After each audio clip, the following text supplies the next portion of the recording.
Chers internautes, téléspectateurs, téléspectatrices, bonjour et bonsoir. Nous sommes très heureux de vous retrouver pour cette nouvelle émission. Bonsoir Franck.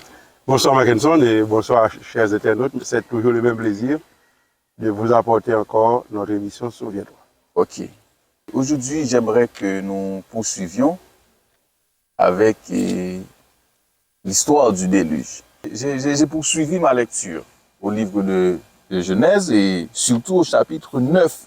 Une autre chose encore, donc un fait d'attention, et ça c'est un peu plaisant mais intriguant. Donc je ne sais pas, est-ce que cela aussi t'a attiré l'attention. Par exemple, arrivé au verset 9 du chapitre, au verset 20 du chapitre 9. Verset 20. Verset 20. Noé commença à cultiver la terre et planta de la vigne. Il but du vin, s'enivra et se découvrit au milieu de sa tente. Cam, père de Canaan, vit la nudité de son père et il le rapporta dehors à ses deux frères. Alors Sem et Japheth prirent le manteau. Donc, et tu connais tout le reste. Oui, je connais cette histoire. En fait, mais je vois. C'est l'histoire de la malédiction du fils de Cam. Du fils de Cam. Donc, je vois par rapport à cette attitude ou à cette action ou par rapport à cette réaction que Cam avait eue envers son père. Et donc, cela lui donc, son père lui a jeté au fait, une malédiction dessus. Et au fait, donc, ne pensez-vous pas que beaucoup de problèmes sociaux que le monde est en train de connaître aujourd'hui est un peu lié à cela? Parce que j'ai l'habitude d'entendre des gens disent que, ok, donc c'est la Bible qui dit que les Noirs doivent être esclaves des Blancs et cela. Donc on voit que cela se manifeste effectivement des Blancs qui pensent que dès qu'on est de couleur noire, donc on est destiné à l'esclavage. Et d'un coup. Ok. Oui. Ouais, bon. Tu as soulevé une excellente problématique. Bon, je ne sais pas si je dois dire heureusement ou malheureusement. Parce qu'il n'y a pas ça dans le texte. Bon. Ta question est fondée. Parce que c'est ce qu'on dit généralement. Oui.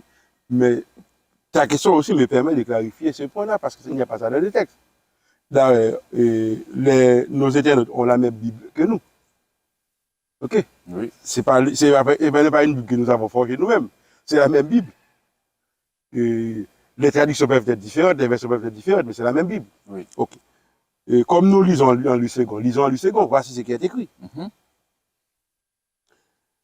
Je préfère commencer par le verset 18. Les fils de Noé qui sortirent de l'arche étaient Sem, Cham ou bien Cam. Oui. Parce qu'on prononce Cam. Oui, on prononce chez Cam nous. généralement. Okay. Sem, Cam et Japheth. Donc Noé avait 3 fils. C'est pour ça qu'ils étaient 8. Noé et sa femme, ça fait 2. Ses 3 fils, 5. Et comme ils étaient mariés, donc ça fait 8. Ok, avec leurs épouses, ça fait 8. Cam fut le père de Canaan. Ce sont là les 3 fils de Noé, et c'est leur postérité qui peupla toute la terre. Maintenant, je suis au verset 20. Noé commence à cultiver la terre, etc. Il planta de la vigne, il but du vin, s'enivra, et se découvrit au milieu de sa tente. Cam, père de Canaan, vit la nudité de son père, et le rapporta d'ailleurs à ses 2 frères. Alors Sem et Japheth prirent le manteau, le mirent sur leurs épaules, marchèrent à reculons, et couvrirent la nudité de leur père. Comme leur visage était détourné, ils ne virent pas la nudité de leur père.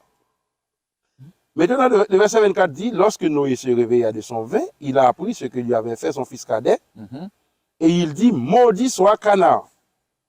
Donc le premier constat à faire, c'est que Noé n'a pas maudit Cam. Okay?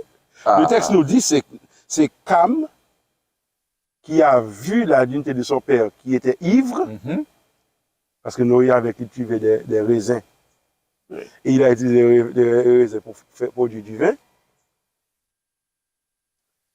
En buvant du vin, il s'est saoulé. Donc il est ivre, il s'est enivré. Et maintenant, il a perdu le contrôle de lui-même. Et il s'est dénudé, il s'est déshabillé.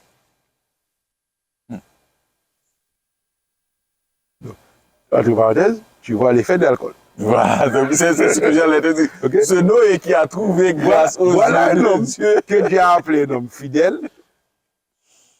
Ok, un homme fidèle dont de qui Dieu rend témoignage, parce qu'il était juste, et c'est pour cela qu'il a trouvé grâce aux yeux de Dieu. C'est-à-dire, il est un pécheur, mais il a essayé de marcher selon la voie de Dieu. Et c'est pour cela que Dieu l'appelle un juste. Parce que les gens doivent comprendre ça aussi. Lorsque la Bible parle d'un homme comme juste, ça ne veut pas dire qu'il n'a pas péché.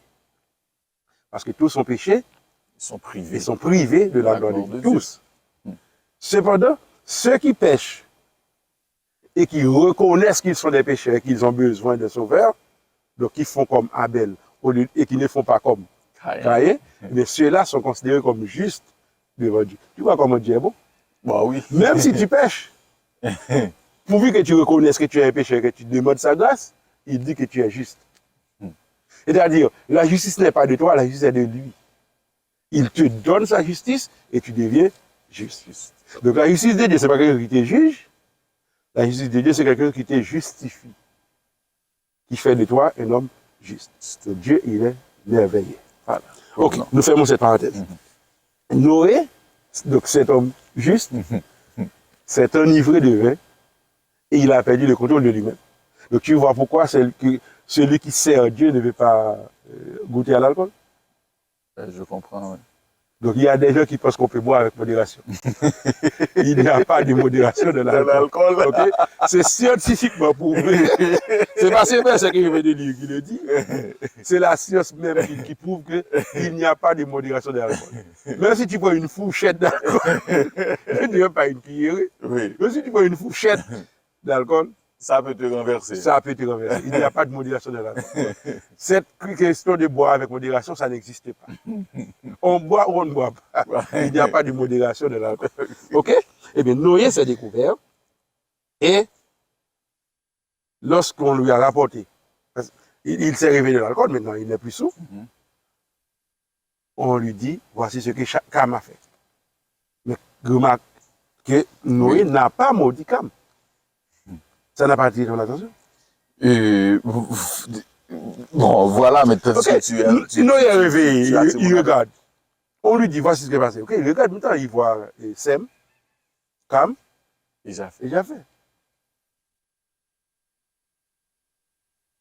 Il veut maudire quelqu'un. Mais il n'y a personne ici pour maudire. Pourquoi? Le verset premier nous donne la réponse. Que dit le verset premier? Dieu bénit Noé et ses fils.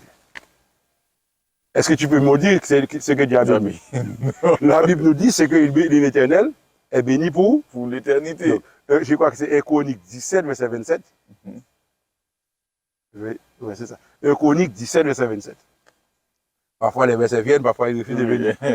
1 Chronique 17, verset 27 nous dit ce que bénit l'Éternel est béni pour l'éternité. Dieu bénit Noé et ses fils. Cam était déjà béni. Noé ne pouvait pas maudire Cam. Qu'est-ce qu'il a fait? Il a maudit quelqu'un qui n'est pas encore né. Je ne sais pas si tu comprends.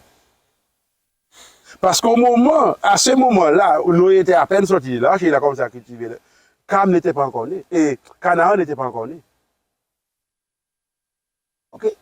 Donc, la malédiction que Noé a prononcée, c'est une malédiction prophétique. Est-ce que tu vois noir dans ce texte que nous venons de dire? Non. Non. Bon, comment quelqu'un peut-il évoquer ce texte pour dire que Dieu a maudit les Africains, il a maudit les Noirs, et il a dit que les Noirs doivent être esclaves des autres? Et où est-ce que quelqu'un trouve ça dans les textes? Parce que, pour commencer, Canaan n'est pas noir. Canaan n'est pas africain, il n'est pas noir. Et c'est Canaan qui est un descendant de Noé qu'il a maudit. C'est pas Cam. C'est pas Cam. Donc, il n'y a pas de place pour le racisme dans ça. Le racisme, c'est une invention du péché. Je suis content de ta question. Parce que ça me permet de faire cette mise au point. Le racisme est une invention du péché. C'est le péché qui produit le racisme. Le racisme n'existe pas dans la Bible. Dans la bouche de Dieu, tu ne trouveras jamais de racisme. Dieu n'établit jamais. Je pense que tu vois comment j'insiste. Tu insistes sur le mot jamais. Dieu n'établit jamais de distinction entre les humains sur la terre à partir de leur couleur de peau. Jamais. Comment tu l'expliques? Ok. Voici comment Dieu établit, je vais te montrer comment Dieu établit la distinction entre les hommes. Tu peux aller dans Apocalypse 14, verset 6. Ok. Tu vas voir comment Dieu établit la distinction. Apocalypse 14, verset 6 me dit, moi je connais le texte par cœur. je vis un autre ange qui volait par le milieu du ciel, ayant un évangile éternel pour l'annoncer aux habitants de la terre, à toute nation, à toute tribu, à toute langue et à tout peuple. Okay. Dieu a un message. Son message s'adresse à qui? Aux habitants de la terre.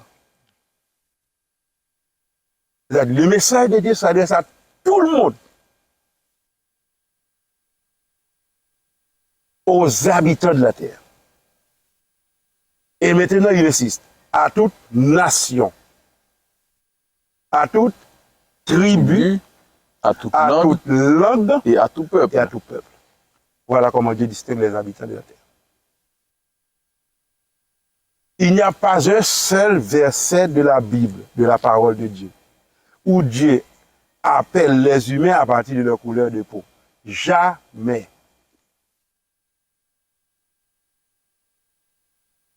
La couleur de peau est un besoin de la nature. Ok? Lorsque, à partir de Péleg, divisé, séparé, il y a la dérive des continents, eh bien, ceux qui se retrouvent près, par exemple, des pôles, où l'air est plus rare, eh bien, eux-mêmes, premièrement, parce que là, ils se retrouvent dans un endroit où on dirait, j'allais dire, il n'y a presque pas de soleil. Pas parce qu'il n'y a pas de soleil, mais tu comprends ce que je veux dire. Oui, je comprends. Où le soleil ne brille pas dans toute sa force. Comme c'est le cas pour nous. Eh bien, ces gens-là n'ont pas besoin de beaucoup de mélanine. Qu'est-ce qui arrive? Ils ont tendance à développer la peau blanche. Tandis que ceux qui se retrouvent là où le soleil frappe de toute sa force, de toute sa vigueur, ils ont besoin d'une peau foncée pour pouvoir résister au soleil et ne pas mourir, et ne pas tomber malade. Et ces gens-là ont développé beaucoup de mélanine. Donc c'est la quantité de mélanine qui établit la différence des couleurs. C'est pas Dieu qui est raciste. Donc c'est la nature qui a provoqué cela. Là où vit cette personne, elle a besoin de mélanine. C'est-à-dire la mélanine est une bénédiction pour la personne. Donc la mélanine, ce n'est pas l'expression d'une malédiction. C'est une bénédiction parce que sans mélanine, la vie aurait été très difficile pour cette personne-là de résister dans ce milieu. Donc, là, quelle est la meilleure peau à avoir du point de vue de la nature? C'est la peau noire, la peau foncée. Parce que la peau foncée s'adapte beaucoup plus facilement aux variations des températures. Donc, avoir la peau foncée n'est pas une malédiction. Du point de vue de Dieu, du point de vue de la Bible. Mais du point de vue de l'ordre social qui est établi, ça c'est une autre question. Que faut-il entendre par ordre social? C'est-à-dire du point de vue de la manière dont les hommes eux-mêmes s'organisent. Par exemple, dans ce système que nous connaissons aujourd'hui, que l'on appelle capitalisme, du point de vue du capitalisme, parce que le capitalisme est fondé sur le racisme. Le capitalisme est fondé sur l'exploitation des travailleurs. Il est fondé sur l'exploitation des Noirs par les Blancs. Il est fondé sur l'exploitation des femmes par les hommes. Il est fondé sur l'exploitation. Le capitalisme a besoin de l'exploitation. Maintenant, le capitalisme exploite les différences de couleurs, les différences de ce qu'il appelle race, parce que la race n'existait pas. OK? La race n'existe pas. La race est une invention humaine. La race, du point de vue de la nature, il y a une seule race. D'ailleurs, la Bible le dit dans Actes des Apôtres, chapitre 17. C'est le verset 26. OK? Acte 17, chapitre 17, c'est l'apôtre Paul, le grand philosophe, OK? Grand apôtre, grand prédicateur de l'évangile, OK? Qui s'est retrouvé à Athènes au milieu des philosophes comme lui. Eh bien, il leur a dit, il a fait que tous les Dieu hommes, a fait que tous les hommes sortis d'un seul sang, habitassent sur toute la surface de la terre. Oui, ok. Donc sortir d'un seul sang, de toute manière. Dieu a fait que tous les hommes, tous les humains, sortis d'un seul sang, habitassent sur toute la terre. Et il a déterminé la durée de leur vie et les limites de leur habitation. Donc, ce que la Bible reconnaît, c'est que tous les hommes sont issus d'un seul sang. Mais comme nous l'avons dit, Dieu n'a pas créé bulldog, chihuahua, et berger allemand, et toutes les variétés de chiens que nous connaissons. Dieu a créé une paire de chiens, et cette paire de chiens a donné toutes les variétés de chiens que nous avons sur la terre. De même, il a créé une paire de félins, et cette paire de félins a donné le lion, le tigre, le léopard, le guépard, etc. Oui. Toutes les variétés que nous avons, que nous voyons sur la terre. Mais Dieu a créé Adam et Ève. Il y a eu le déluge qui a entraîné la disparition des habitants des diluviens. Mais Noé et ses 3 fils, plus leurs 3 épouses respectives, eux-mêmes ont repeuplé la terre. Avec la dérive des continents et la terre s'est divisée. Eh bien, dans l'ADN de Noé, dans l'ADN de ces 3 garçons, dans l'ADN de leurs épouses, il y avait déjà inscrit génétiquement toutes les possibilités de variations nécessaires pour donner le chinois, l'asiatique en général, pour donner le japonais, le chinois, l'indien, parce que pour nous autres, c'est la même chose, mais pour eux, c'est pas la même chose. Okay? Lorsque les Chinois voient un Japonais, ils voient la différence. Toi, tu ne vois pas parce que tu n'es pas habitué avec ça. Oui. Donc, pour donner cette variation-là, pour donner le Caucasien, l'Européen du Nord, etc., et pour donner le Noir africain, etc., il y a tout ça dans l'ADN du premier couple que Dieu a créé. Mais dans le texte de Genèse 9, il n'y a rien qui s'adresse aux Noirs. La malédiction n'a même pas été prononcée sur Cam. Elle a été prononcée sur son fils, 3e génération. Parce que pour maudire, il ne peut même pas maudire la 2e génération. Il a été obligé de maudire la 3e génération. Parce que lorsque Dieu bénit, tu comprends? Oui, je comprends. Tu vois la logique de Dieu. Donc c'est la même logique. Donc Noé ne pouvait même pas bénir la 2e génération. Parce que Dieu avait déjà béni la première, et lorsque Dieu bénit, la première est bénie, la deuxième est bénie, la 3e est bénie aussi. Donc, la malédiction a été prononcée sur Canaan qui sera. C'est-à-dire, c'est comme si Dieu permet à Noé de voir ce qui va se passer. Et de manière prophétique, avant même que la chose n'arrive, Noé prononce la malédiction. Et Canaan n'est même pas noir. Canaan n'est même pas noir. Parce que la région qui sera peuplée par la suite et qui portera le Canaan ne se trouve pas en Afrique, ça se trouve au Moyen-Orient. OK? Parce que ce qui va arriver, si tu profites pour lire la généalogie des enfants de Noé, tu vas voir que Japheth, c'est lui qui va peupler les régions comme la Grèce, l'Europe, la Chine. Ce sont ses descendants qui vont peupler ces régions-là. Et Sem, lui-même, ses descendants vont peupler des régions comme, je dirais, ce qu'on appelle aujourd'hui la Palestine, Israël, et toute cette zone du Proche-Orient, Moyen-Orient. Et puis, les descendants de Cam, on va les retrouver dans la zone qui est dans le peuple Canaan. On va les trouver aussi en Afrique. OK?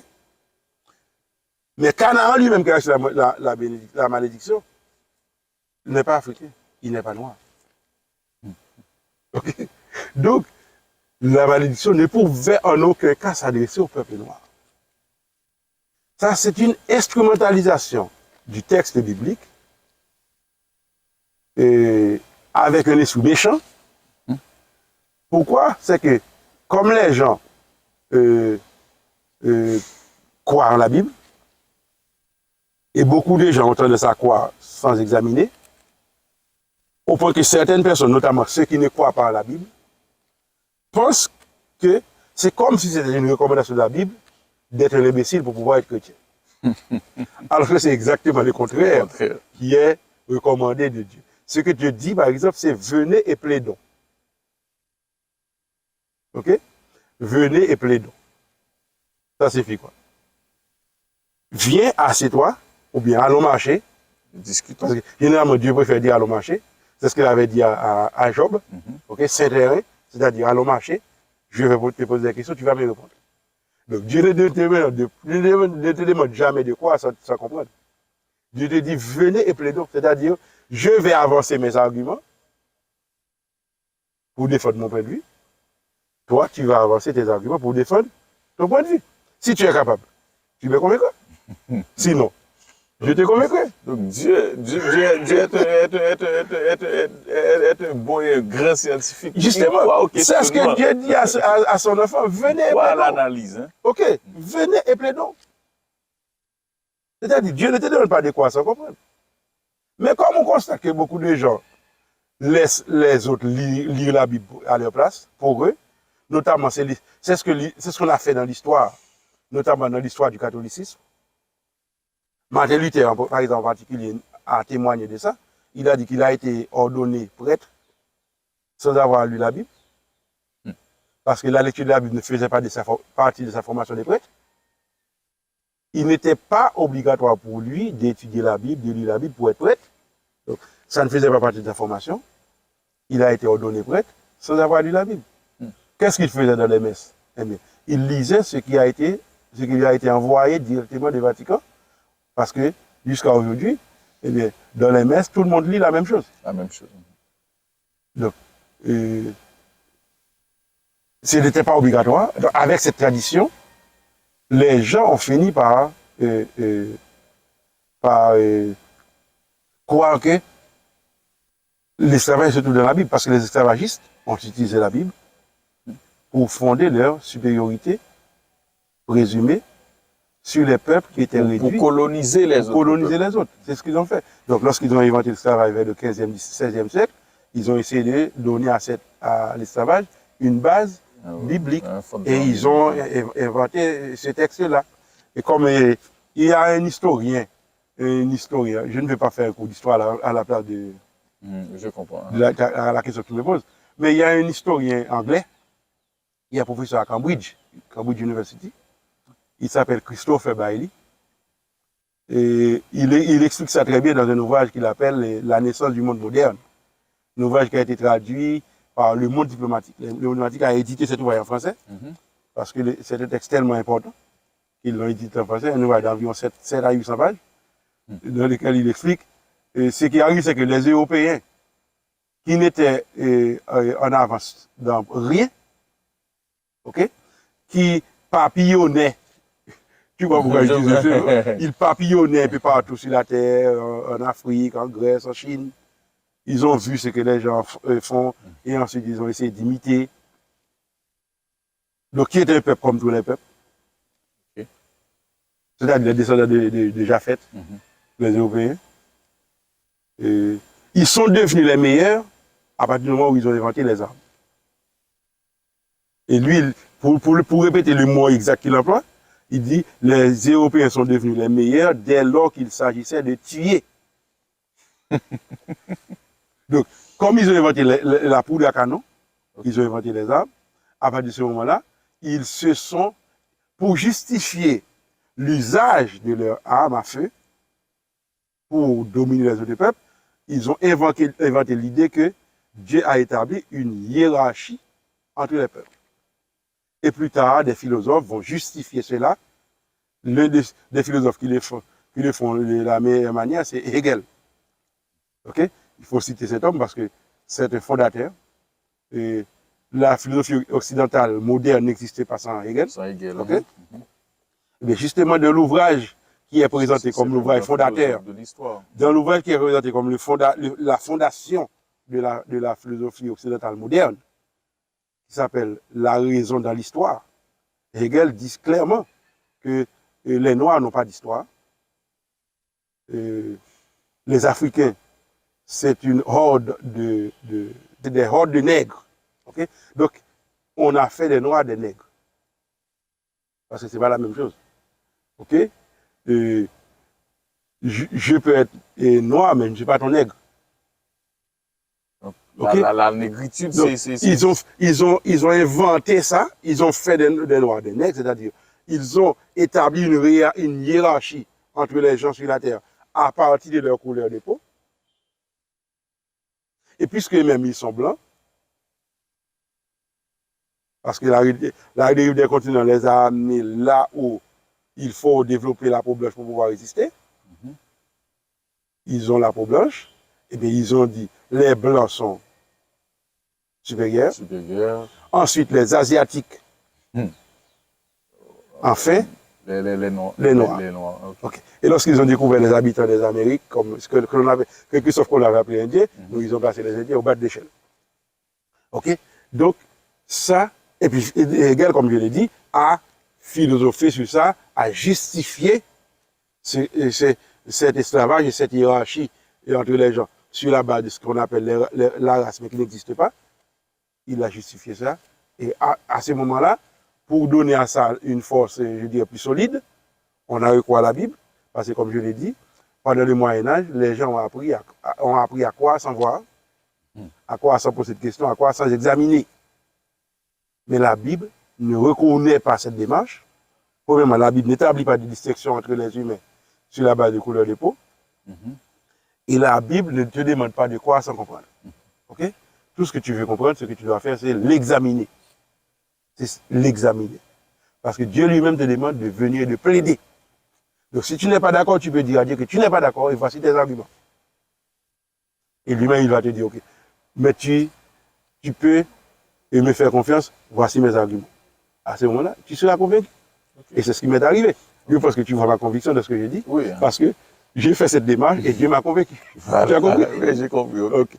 Ok. Et nous sommes censés arriver à la fin de cette présentation. Et aujourd'hui, au fait, et que devons-nous comprendre ou que faut-il retenir à partir du sujet d'aujourd'hui? Il faut faire confiance à la parole de Dieu. Et nous avons vu que le déluge, c'est un jugement, c'est l'expression du jugement de Dieu. Eh bien, l'examen que nous venons de faire nous dit aussi que le jugement de Dieu va encore arriver sur la terre et dans les jours à venir, dans un futur, pour moi, très très proche. C'est tellement proche que pour moi, ce n'est même plus un futur. C'est un présent. Nous devons prêter attention à la voix de Dieu qui nous dit aujourd'hui, si vous entendez sa voix, n'endurcissez pas votre cœur. Nous devons comprendre aussi que Dieu n'est pas raciste. Ok? Je me rappelle, il n'y a pas longtemps, j'encadrais un étudiant en théologie, en tant que professeur, et qui avait un mémoire qui voulait rédiger son mémoire sur l'esclavage, et qui surtout étudiait le chapitre, la lettre de Paul à Philémon, parce qu'il ne voulait comprendre comment est-ce que Dieu pouvait-il supporter le racisme. Parce que c'est comme si pour lui, il voit dans Exode 23, etc., il y a une législation sur l'esclavage, Exode 21, une législation sur l'esclavage, donc Dieu serait un esclavagiste. Et bizarre, c'est qu'il était étudiant en théologie, mais il était sur le point de perdre la foi. Alors, nous avons travaillé ensemble, j'y suis allé petit à petit, j'ai fait des questionnements, et puis il a cherché les réponses, j'ai fait des questionnements, nous avons analysé les textes, Et il a découvert que la législation que Dieu avait établie, c'était pour empêcher que les hommes n'utilisent le pouvoir qu'ils détenaient pour réduire les autres à moins que rien. Parce que Dieu leur a donné une législation qui leur dit celui que tu as chez toi qui est esclave, mais dans tel cas il faut le soulager, dans tel cas il faut le soulager, dans tel cas il faut le soulager. Mais ils ont fini par comprendre. S'ils appliquent ce que Dieu demande, la meilleure chose à faire, c'est de libérer celui qui est notre esclave, parce qu'il est notre frère en réalité. Il ne doit pas être notre esclave. Donc que Dieu, de manière pédagogique, comme il est pédagogue, il a préféré employer un processus au lieu de formuler un ordre pour dire ne pas faire ça. Alors que l'esprit des gens était totalement ancré dans ça. Ils n'étaient pas préparés à comprendre que Dieu n'était pas d'accord avec ça. Eh bien, nous pouvons comprendre que l'esclavage, c'est une invention du péché. C'est un fruit naturel du péché. C'est une invention de l'homme. Parce que l'homme lui-même est né dans le péché et l'homme n'a que le péché dans son cœur. C'est pour cela qu'il y a l'esclavage. Mais que Dieu n'est pas d'accord avec l'esclavage et que jamais il ne sera d'accord avec l'esclavage. Et ce que Dieu établit comme dissection, c'est langue. J'espère que la prochaine fois, tu vas me demander de te parler de la tour de Babel pour voir l'origine. Okay. Donc tu comprends que Dieu établit la dissection sur la base de la langue, de la tribu, des nations, des peuples, mais jamais sur la base de la couleur de la peau. Par exemple, tu sais qu'il y a des gens qui pensent que dans la Bible, le péché est quelque chose de noir. Alors que dans la Bible, ce que l'on voit, c'est que la Bible dit si vos péchés sont rouges comme le cramoisi. C'est-à-dire la couleur du péché de la Bible, c'est rouge, c'est pas noir. Tu comprends? Oui. Donc, ce qui est bizarre, c'est le fait que des gens qui ont la Bible en main, et même qui se retrouvent, qui peuvent être racistes. Mais en réalité, raciste et chrétien, c'est deux mots qui ne peuvent pas aller dans une même phrase. Parce que ces deux mots-là sont antinomiques. Il n'y a pas moyen d'être chrétien, de croire en Dieu, de servir Dieu et d'être raciste. Si quelqu'un fait ça, c'est qu'il utilise la crédulité des gens et sur cette base, il utilise la Bible pour établir son système. Ou bien il est une victime ignorante, à ce moment-là, c'est autre chose, c'est un autre débat. Je crois qu'il y a toutes ces leçons que l'on peut tirer, et les autres, je les garde pour moi, comme je l'ai dit, parce que ça fait longtemps que nous sommes avec nos internautes, nous devons les soulager. Ok, d'accord, et merci Franck, c'était vraiment intéressant comme toujours.